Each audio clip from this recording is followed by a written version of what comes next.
Vámonos. There we go. You All right, good morning, everybody. Sorry, we're having a little Spanish lesson here. I haven't spoken Spanish since I was like in the 9th grade. So thanks, man. Perfect Spanish. You sound great. Oh, my Spanish is perfect. Thank you. Gracias. Okay, perfect.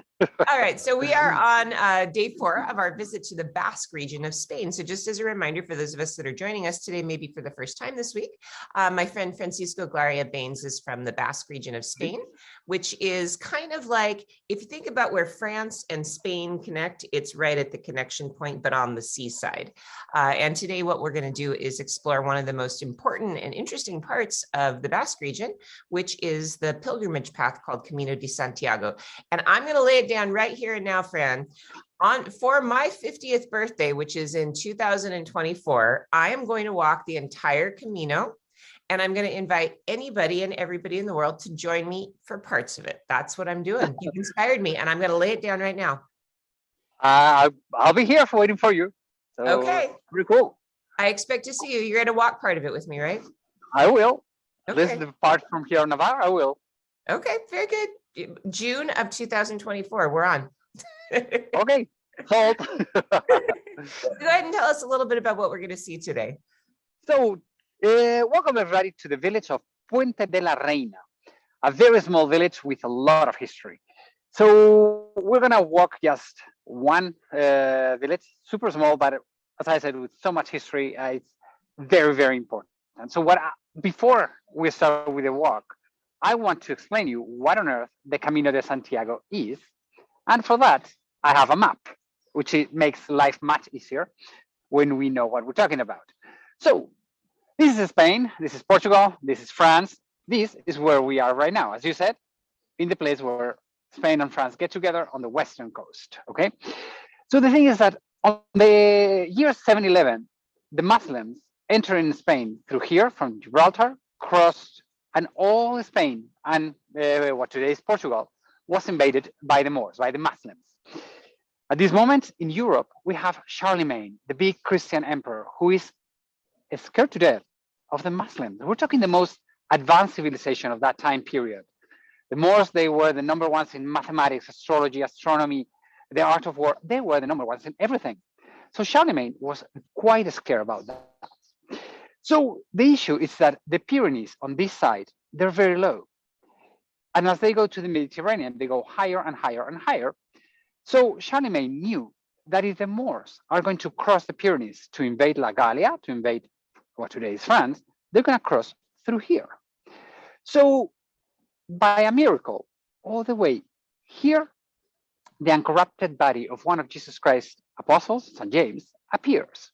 And that was the perfect excuse for Charlemagne to say, hey, this is going to be a Christian pilgrimage going from absolutely everywhere around Europe, come over here, all the way to here. The origin of the Camino was through the coast, okay? It was all the way through the coast. Let's see if it decides to focus. There we go.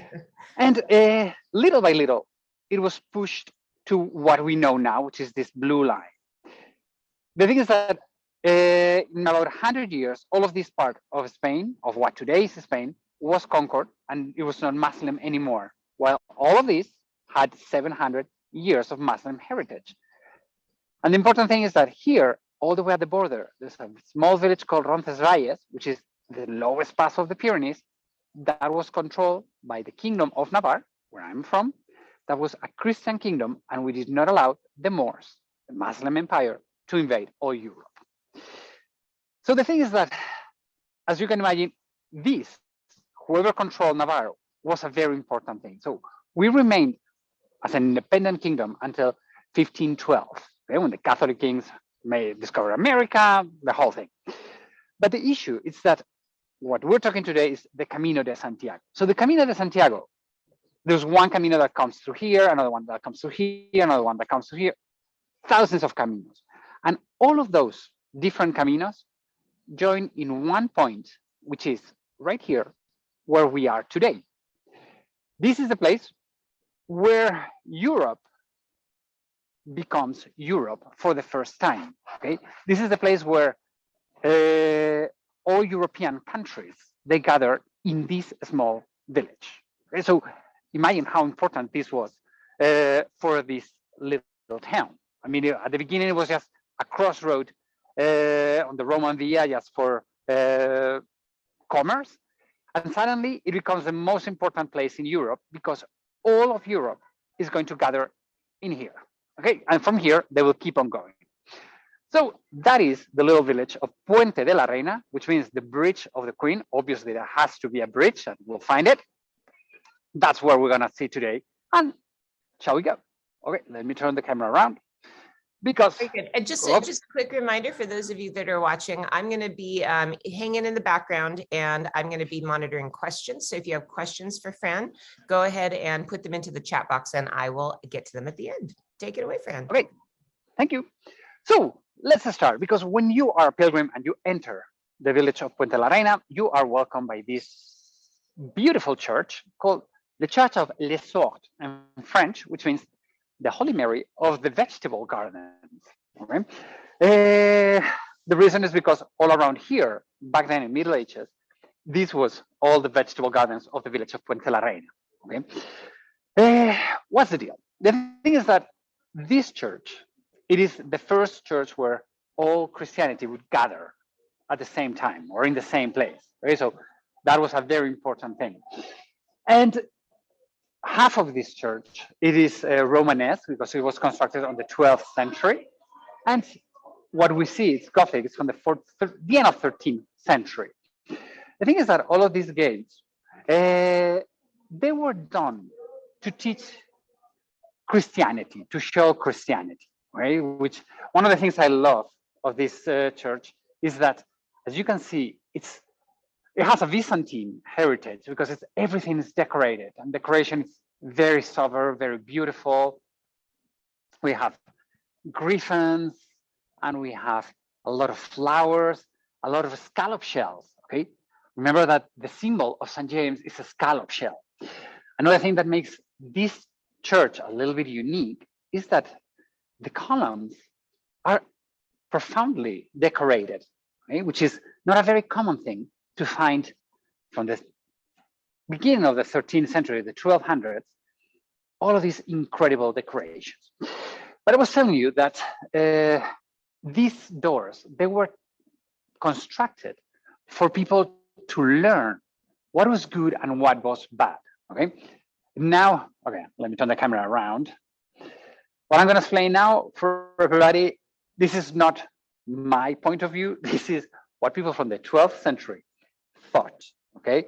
So please don't be offended with what I'm going to say because it's not what I believe, okay? But this is what people did. So, excuse me.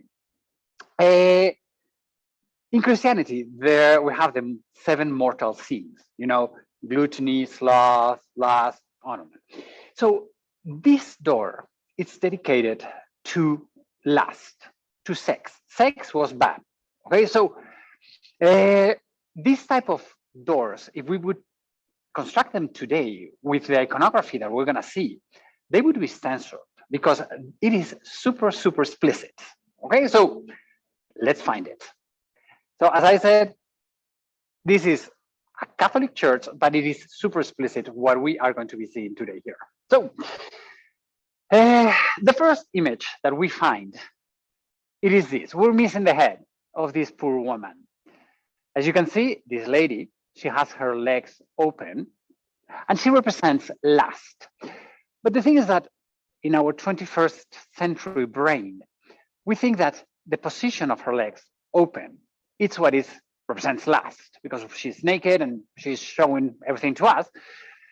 What it is, that's not what was representing lust. In fact, what we don't see, the head, is what represented lust. Why?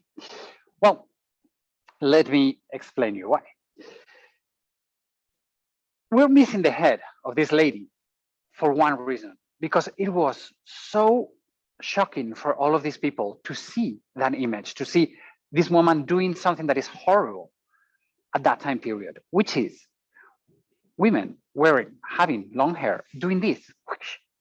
When you girls toss your hair, that was a representation of lust, and people could not bear with it, and that's why they cut the head of that woman, because she represents that a woman touching her hair. That is the most offensive thing. This we kind of think that it's like, this is an old thing, but in the three most important monotheistic religions that we have, the hair, a woman touching her hair, it's not a good thing. Let's go further. Muslims, in the Muslim world, women cover their hair with a veil. In Judaism, Orthodox Jews, they either women shave their hair or they wear wigs. And in Catholicism, people is like, no, we don't do that. Oh, yes, we do. What do nuns cover? Nuns cover their hair. Another thing, my mom remembers going to mass when she was a kid, wearing a veil. And what does a bride cover to enter the church? She covers her hair. So in the three monotheistic religions that we have, the three of them, the representation of hair, of the female hair, it's still, I'm not going to say a taboo, but it's still one of the things that we need to keep, right? But so that about the woman. But according to these doors, the sinner, it's Eve, okay? As the guys were innocent and okay, we didn't, it was her, the one that gave us the apple, blah, blah, blah, blah, blah. Once again, this is not what I believe. This is what the doors tell, okay? So please don't be offended. But this church understand that maybe there's a couple of men, or at least one, that can suffer of lust. And he's going to be represented. And he's represented in a quite an obvious way. Okay, let me see. You see that one? That is a man kneeling down, and he has 3 legs. The one in the middle, right there, it is huge. It's a big penis, huge penis inside the front of a Catholic church, which is like, wow, that's a clear, very direct representation of what is good and what is bad. Okay? But as I told you, this door tells us that women are the ones that are more lascivious than men. So there has to be, here we have one man and one woman. Okay, there has to be another representation where all the women are represented. Well, you remember that I told you that the columns in this church, they're beautifully decorated. Well, if you take a look at this one, the one that is right underneath the naked woman, all of these figures that we see here, what they represent are female behinds or tootsies or whatever you want to call it in a proper way. So all of the luscious women are in here. As I said, these doors were designed on the 1200s, and it was a way to represent, to teach to people who didn't know how to read or write, okay, literate people. This church, later in years, by the end of 1300s, it was given to the Knight Templars, and the Knight Templars, what they did, it was this hospital that is right across from it,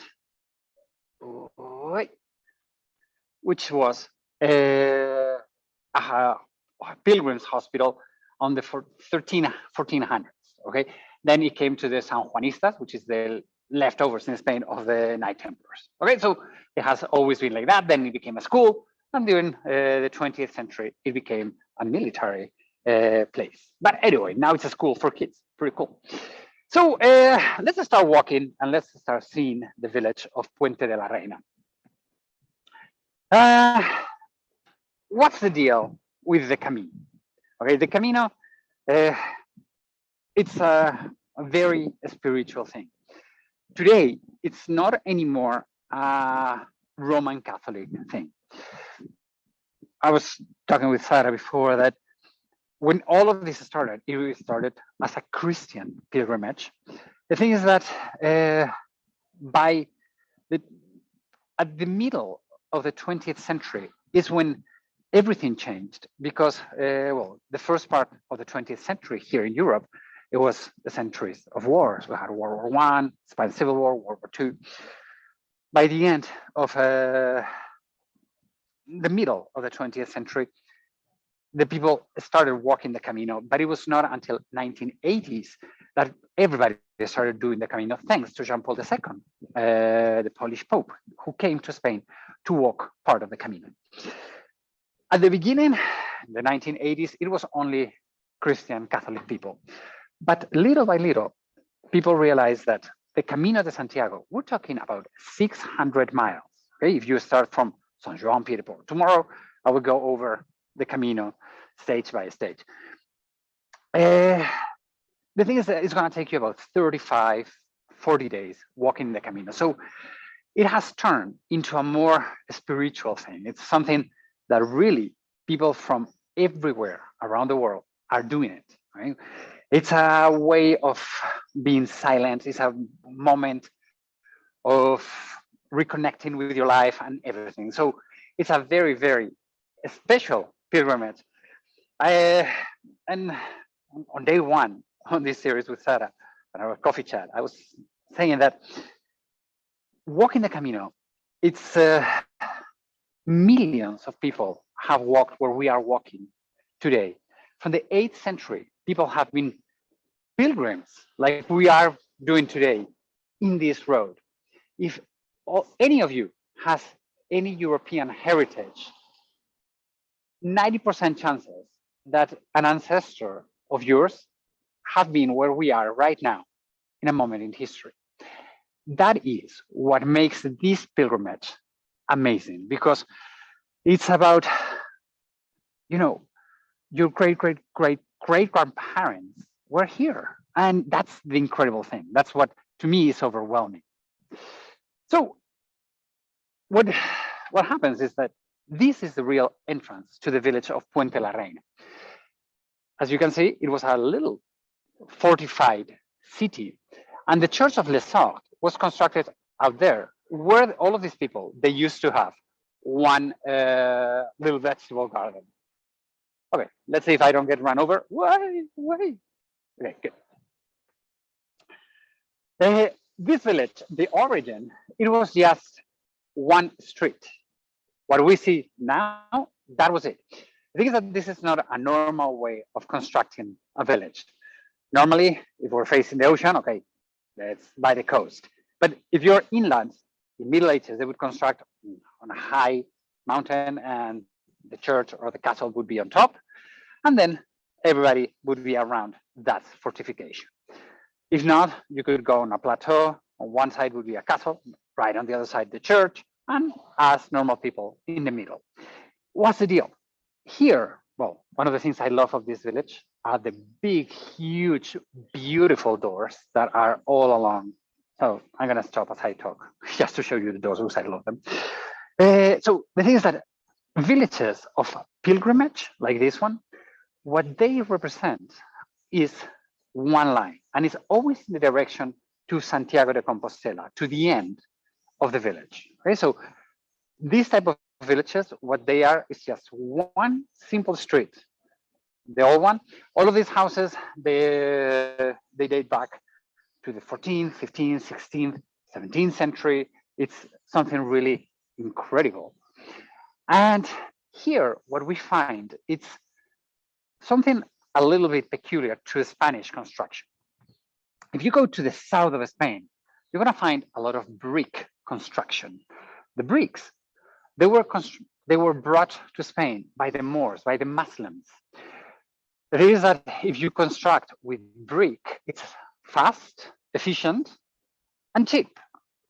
And here, before the Moors, the Muslims came in, we constructed absolutely everything in stone. So many houses, what we're going to find is that the base is going to be a stone, which is much older than the rest of the house that is going to be constructed in bricks. Right? So we have the double construction that represents that influence of the Moorish Empire. Okay? The Muslims, that they made such a huge impact in Spain. A big impact, especially in the doorway of this church, because This is the Church of Santiago, la Iglesia de Santiago. And as you can see, one of the bad things about this church is that all of this decoration, and as it's not protected, it is totally ruined by the rain and everything. But what we get to see is this interior loop, which all of these tiny little loops is this multi-loop internal arch, which is a Muslim heritage. In fact, we say it's a mudéjar style. Mudéjar means that M-U-D-E-G-A-R. It is a word that says that a Muslim artist is living and working in peace in a Christian kingdom, right? So here in Navarra, we were Christian, we were Catholics, but we accepted Muslims and Jews, which obviously Spain did not, right? So it was a little different. I see it's open. I don't know if there's a mass inside. Let's try to sneak in. I'll be quiet and hopefully it will not break. Okay, it's open.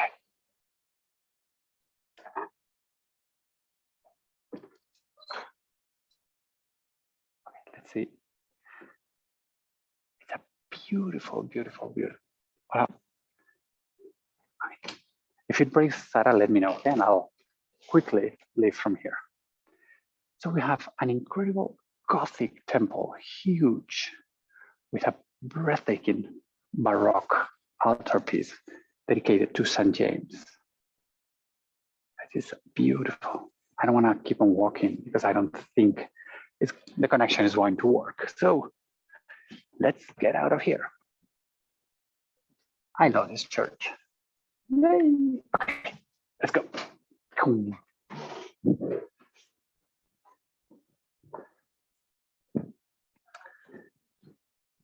Okay.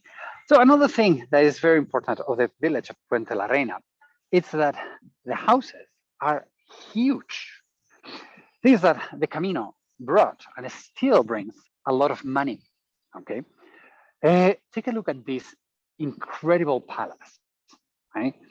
This long time ago, it was the city hall, but it is today a private house.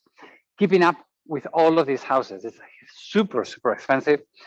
And the government, one of the good things is that they are helping, economically speaking, all of these owners of these houses because it's our heritage and we need to keep it. So it's a super important thing for all of us around here. What else? Well, a little bit of St. James.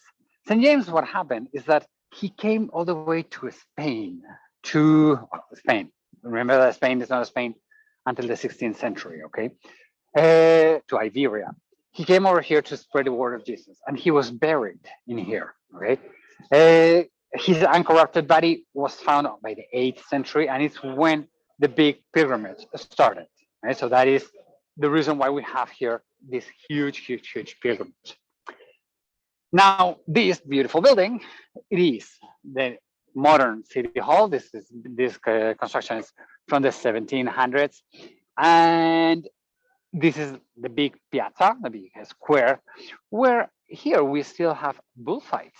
Right? This is the old style bull rings of Spain. It's the main square of the village, and they would put some barricades and have a bullfight, but a big one. Like in Pamplona or in Madrid, where you have the real bull rings, and it's a huge, huge thing. Here, they're much more humble and little things, which is super cool. Okay, what else can I tell you about Puente de la Reina? This village became so powerful that everybody wanted it. You have to think that less than 20 minutes driving today from here, we have La Rioja, which back then was part of the Kingdom of Castile.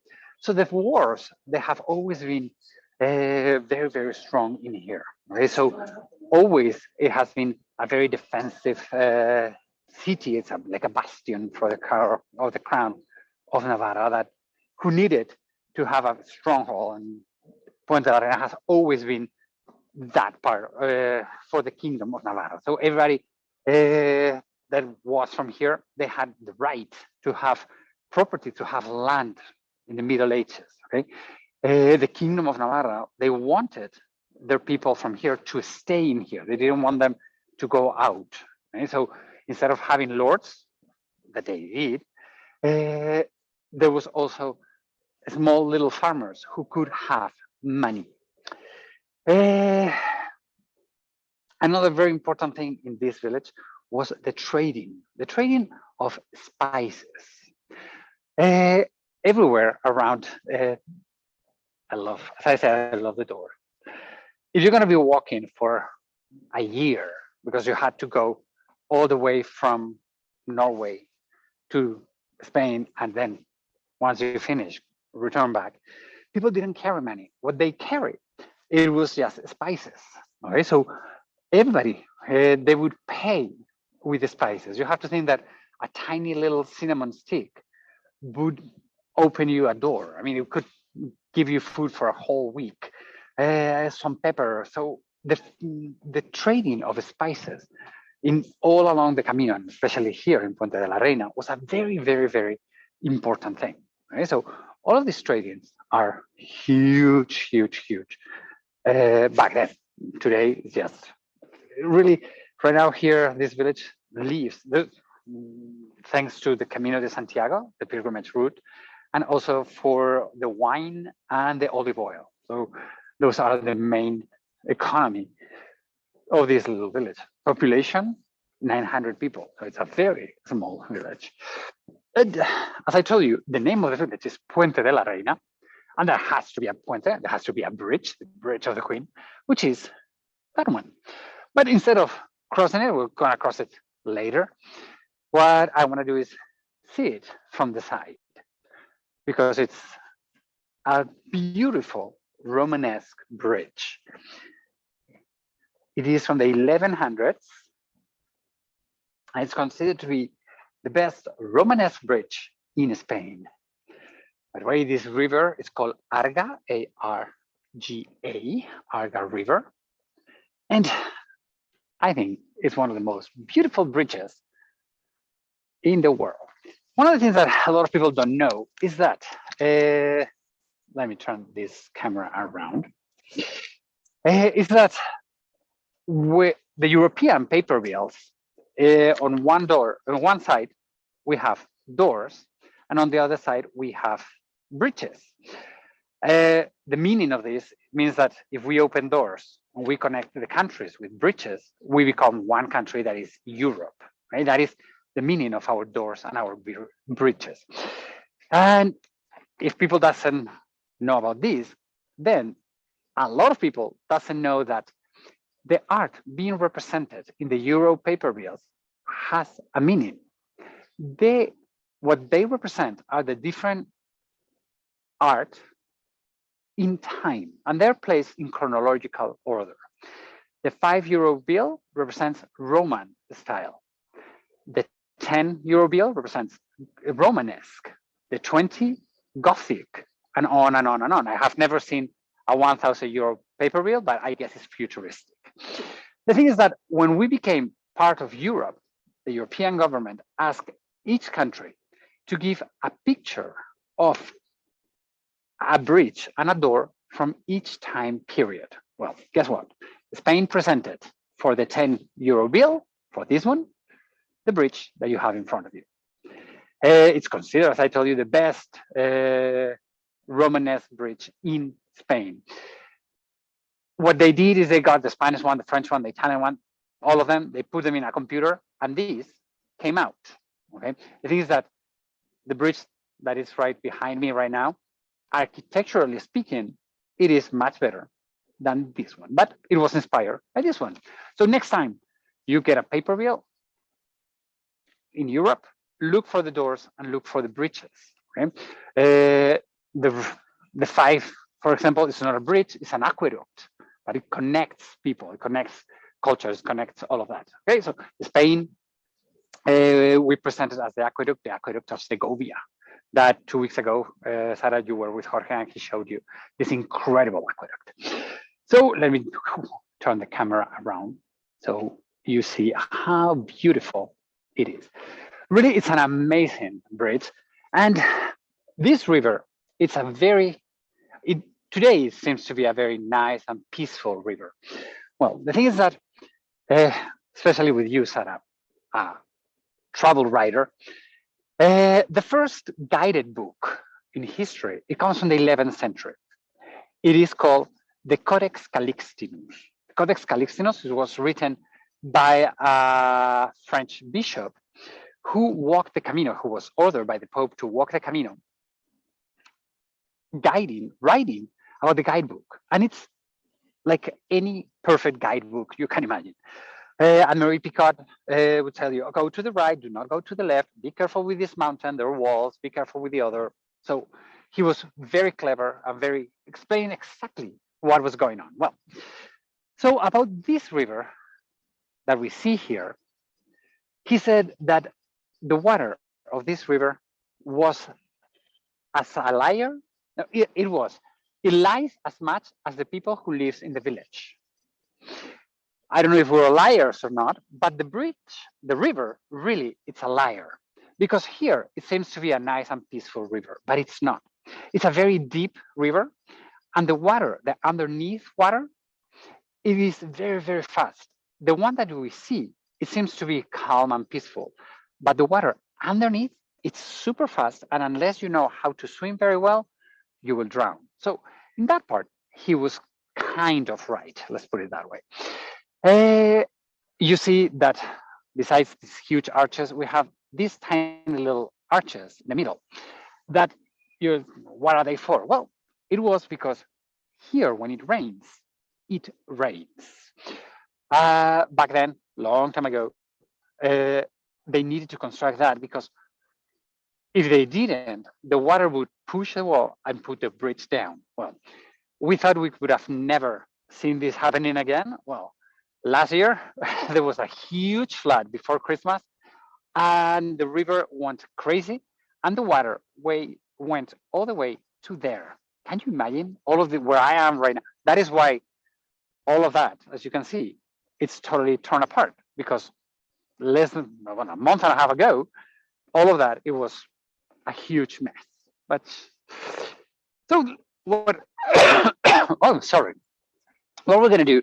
We're gonna cross the bridge because it has a beautiful story around it. The thing is that this is called the Bridge of the Queen. What queen? Well, it is the Queen Toa, T-O-A of Navarra. One of those strong, powerful queens. The thing is that here in Navarre, like in other monarchies, they did have a Salic law that didn't allow women to be queens. Here we didn't. Here this is a huge matriarchy, a huge matriarchal society. So women have always been able to be queens, which is cool. So that's why we had this queen. The thing is that, unfortunately, she couldn't have kids. So her nephew was going to be, the name of his nephew was Sancho. Okay, let me show you. Let's see if the shape of the arrow of the Camino shows. So the thing is that his nephew was going to be the next king of Navarra. We're talking on the 11th century. And he was kind of a large kid. He was fat, okay? And the queen didn't want her nephew to be known as a fat king. So what she did is she got his nephew and sent him to the south of Spain. So the Muslims, as I told you, number ones in medicine and everything, they could put him on a diet. Well, the thing is that every time before this bridge was constructed, every time he tried to cross this river on a boat, he was so heavy that the boat would sink. And the history says that this queen ordered the construction of the bridge so his nephew could cross. The thing is that he went all the way to the south of Spain and he lost all of his weight. Unfortunately, on his way back to here to the north, he gained the weight back, and he is known for the history as Sancho el Craso, Sancho the Fat One. Right? So he did his job, but unfortunately, he is known as Sancho el Craso. This is what the gossip of or the story tells. But there is much more to this. A lot of people knows this story of Sancho el Craso, but here, what we have, it's a extremely clever woman. This woman, this Queen Toa, Toa, what she did is she, with the excuse of taking her nephew to the south of Spain, she moved all her court to the south of Spain and learned from the Moors. And she packed a lot of things with them, and she was never invaded. So it was just an excuse to move everything to there. She went all the way to Cadiz, to the south of Spain, and negotiate peace. She was an extremely clever, hardworking woman. In fact, in our Guide Collective's blog, in the articles, I wrote an article about some of the queens of Navarre that are so strong, and one of the pieces is about her. So go to Guide Collective because you'll read it all in there. So what else? Okay, let me turn the camera around so I can show you the village of Puente la Reina from this side that I think it's beautiful. Because this is going to be pretty much all we are going to be seeing today. So let's cross and let's have a viewpoint from the other side of the bridge. I don't know if anybody has a question about the Camino or things like that. So I have a question, Fran. Yeah. So I'm just curious, at what point in the Camino is this then, just to give people a sense? We are kind of midway? No. Out of 35 days, this is for the pilgrims about 6 days, 6 days. So this is the beginning. This is the beginning. Okay. Yeah. And so are there still, so we talked the other day about if you do the Camino, where to stay. Do they have any of these really ancient hostels in this town? They do have a hostel that was old, but it has been totally renovated. So it doesn't look, unfortunately, old enough. But you can at least get a sense of what it might have been. There's pilgrim hostels absolutely everywhere. And they're very well kept, and they are really a very safe way of walking the Camino. It's really, really amazing. Yeah, because then people sort of get together, right? And they travel together, and you can change who you're walking with every day. It's really an amazing hike. I always say that if you have 35 days, it's perfect for people to do it because it's amazing, really, really amazing. Wow. And you were saying this is the beginning of the Camino de Santiago. That was a fast car. What's the deal? The thing is that the Camino de Santiago, it's geographically speaking, divided in 3 different parts. Okay, we are at the beginning, which is Navarra and La Rioja. Then you go to a big plateau, which is Castile, and then you go to Galicia, to the end of the Castile, of the Camino de Santiago. So the thing is that the beginning of the pilgrimage, it's the nature. It's very powerful because you're crossing the Pyrenees and you have rivers and you have fogs and suddenly it rains. So what that represents is the beginning of our lives. Okay, when we were young and brainless and we fall in love like crazy and we fell out of love. It's an emotional roller coaster. So this part of Spain, it's like that. It's ups, downs. Then it's middle age, where we are. That the key. Well, we are getting there. We're getting there. That is Castile. Castile is flat. It's always the same. We know what's happening. Always. I mean, you have the kids. You have to be careful with the kids. So it's a very. There's not many ups and downs.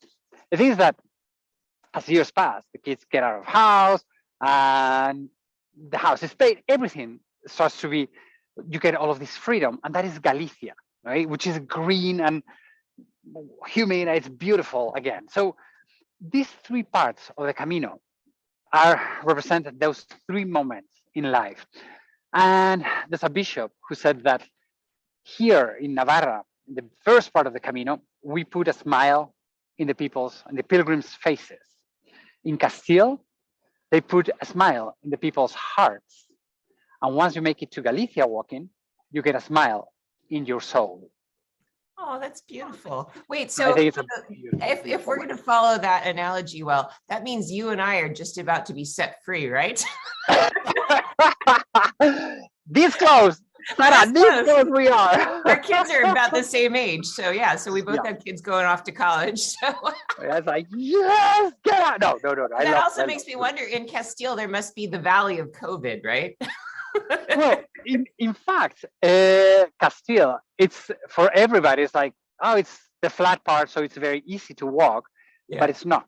Because yes, physically it's easy, but you don't have nature to look around. Everything is flat and yellow. There's nothing to look. Boring. So it's boring. So what happens is that for many days, you're seeing exactly the same. And guess what? You are by yourself. So you start thinking. So physically is the easiest part. Mentally, it's the hard part. It's the very, very hard part. Oh, So I it's not love easy. that. What a wonderful metaphor for life. Like, I think that's neat. Well, This fits in very well with this idea I have of walking the Camino for my 50th birthday, because I will be right on the edge of like setting my children free and, you know. well, it's a moment where we need to see what we're going to do the rest of our lives. It's like, Yeah. okay, this is where I am. I haven't had time to think where I am, okay, because it's like go, go, go, go, go. Yeah. Now I need to some time to think, to reflect, and that's what the Camino is going to give you. It's going to let you give you time, and you're going to be like, okay, great, and not so great, because also you have to be mentally very prepared, because it's a very emotional thing. It's a you're going to go through your good moments in life, but also through the hard ones. Yeah. And when you were asking me on Monday if I have walked the Camino, Yeah. I did, but I was 15 years old. There was nothing hard happened to me in my life. Now things have happened, and I've lost, I've hated, I've been betrayed. So all of those things, we don't expose them to the world, and we swallow them, and we just put them in our emotional backpack. Yeah. And that's what the Camino does. It removes all of that, and it says, that doesn't belong to you. All of those moments of pain and hate that all of us, we've had. And especially, we never cried them. We never took conscious to say, I need to cry this person, this relationship. It could be a happy cry, okay? But the Camino is going to do all of that. And in fact, a lot of people say that the Camino is the Camino of tears, because people cry. It's when I always say, when was the last time we had the courage to cry in public? Yeah, that's true. We don't cry because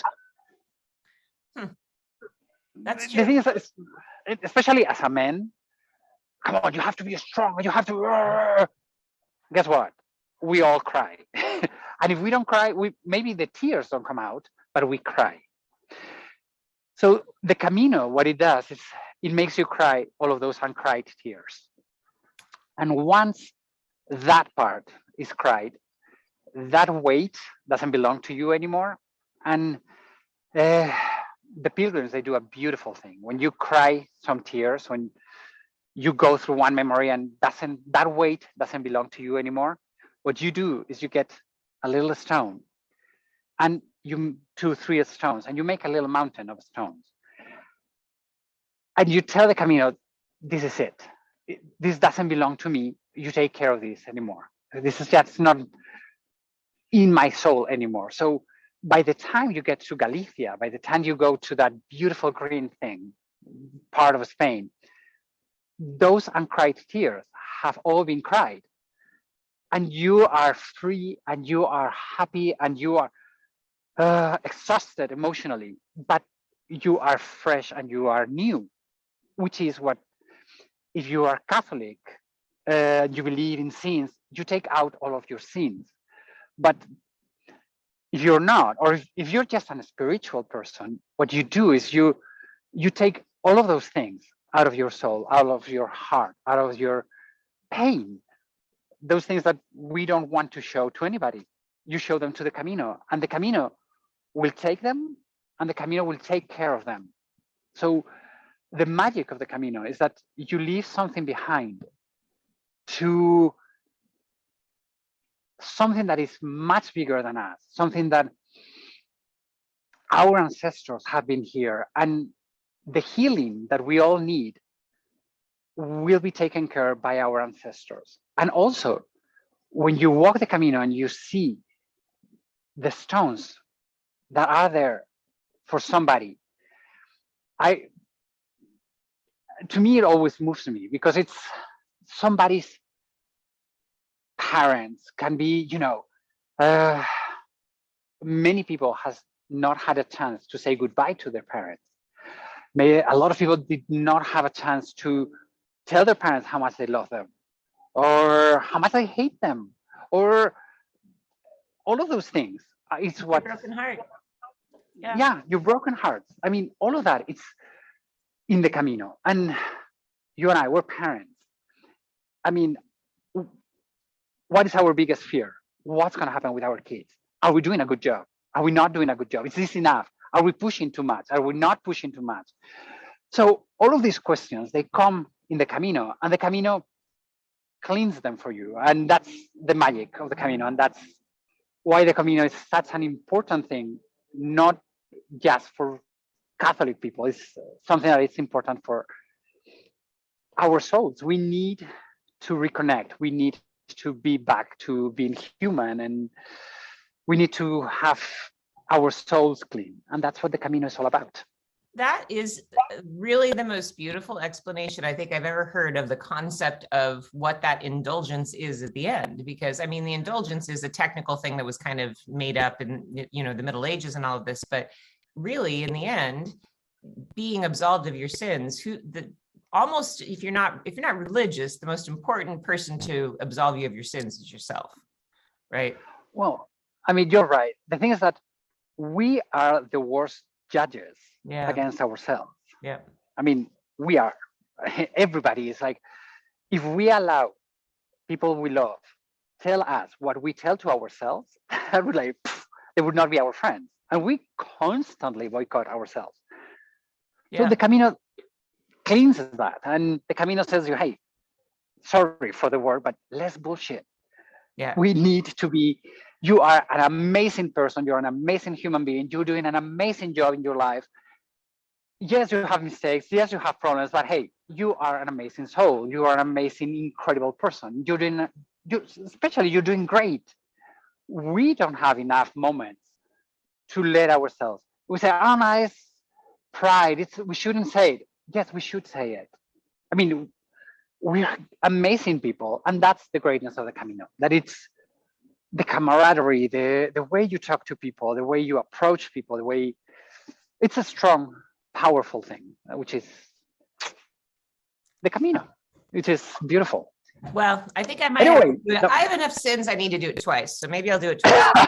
I got a lot to be involved in. So, and I got a lot of heartbreak I got to go and put on stones along the path. So yeah, so you're on, man. I'm there. Yeah, you've sold me. So anybody out there who's watching, if this touches you, or if this resonates with you and you're interested in traveling this year, Fran will take you to the Camino, and who knows, maybe I'll pop up if I have a chance, and you can have a little bit of that experience. You don't have to do the whole thing either. I mean, it is no. We're not going to be doing the whole thing.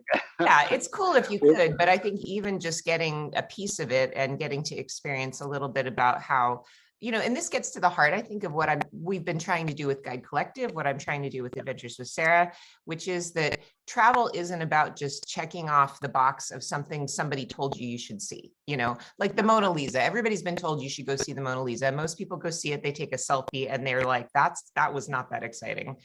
But what travel should be is having experiences that make you grow as a person, have a soulful connection to a place. And also, I think it's time travel. When you go and you do something like this, it truly is time travel because you're going back and you're doing something people did hundreds of years ago. You're just one of many. And I think that gives you such a nice perspective on life. And that's what the souvenir should be. It should not be the Eiffel Tower on a keychain, right? You